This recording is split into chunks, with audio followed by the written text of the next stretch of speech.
The message lit up my cracked phone screen like a cruel joke. You are a warrior. I stared at it in the dim kitchen, the baby wailing in the next room.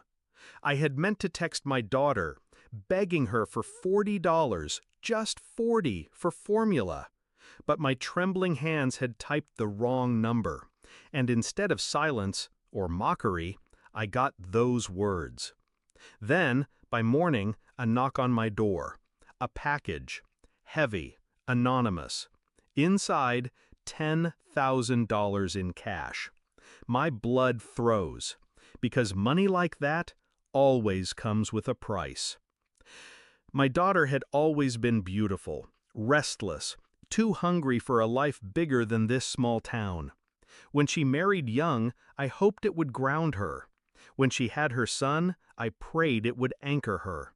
But Europe called, and one day she left her baby with me, promising it was temporary. That was 2 years ago. Her phone grew silent, her excuses shorter, her money non-existent. I sold my jewelry, skipped meals, did odd jobs with aching hands just to keep formula in the cupboard. But desperation breeds mistakes, and one slip of my finger had just rewritten my life. I wanted to believe it was kindness, a stranger touched by pity, but my gut, sharpened by years of disappointment, knew better. The box had no note. The cash smelled faintly of cigarettes and something chemical. And taped to the bottom, so faint I almost missed it, a small black symbol. A crest, a serpent eating its own tail. It was the same symbol tattooed on the wrist of the man who used to visit my daughter when she still lived here. Her friend, she called him. But I knew predators when I saw them. He was no friend. He was the one who led her into darker worlds. And now, his world had reached my doorstep. That was the night my love for my daughter curdled into something else. Betrayal wasn't just her leaving. It was what she left me holding, her child, and her debt. I didn't panic. Panic is weakness. I held the cash, I studied it, and I realized it wasn't a gift, it was bait. Someone wanted something from me, but they underestimated me. I wasn't the desperate, begging woman they thought I was. I was a grandmother with nothing left to lose, and that makes me dangerous.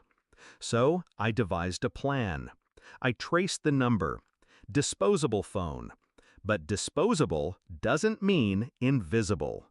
I asked questions, listened in corners, fed bits of gossip to the right ears until the truth circled back to me. The money was theirs. The box was theirs. But the war, that would be mine. I played the role, the grateful fool. I texted back, short messages, "Thank you," "God bless you." They liked that. It made them feel powerful. Days later, another delivery arrived.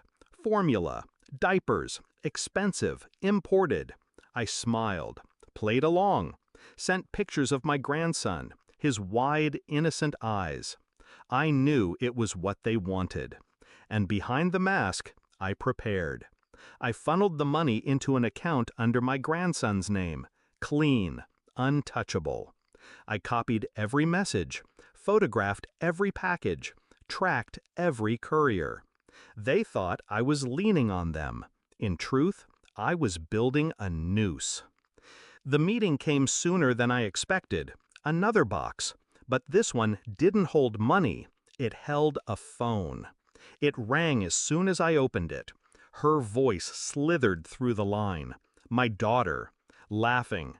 "Mom, you didn't think it was charity, did you? That money, those gifts, they were mine. My cut. You've just been babysitting my business." Her business. Trafficking. Laundering. Things she had no right dragging into my home. I listened, silent, letting her confess with her own arrogance. Then, Calm as ice, I answered. No, darling, I haven't been babysitting your business. I've been burying it. I sent the files, the texts, the deliveries, the photographs directly to the detective who still owed me a favor from years back. And at that exact moment, as my daughter cursed and screamed through the phone, I heard it. The knock, the raid, the sound of men breaking down her door. She had thought I was weak, that she could leave her child, her debts, her filth in my lap. But she forgot. Mothers can forgive. Grandmothers don't. By the time night fell, it was over. My daughter was in custody. Her so-called friends scattered. And the money, the real money, was locked away where only my grandson could touch it, years from now. He slept peacefully in the next room. No cries, no hunger, no shadows of the world his mother tried to drag us into. As for me, I poured a glass of cheap wine, sat by the window, and let the silence settle. I wasn't broken. I wasn't used.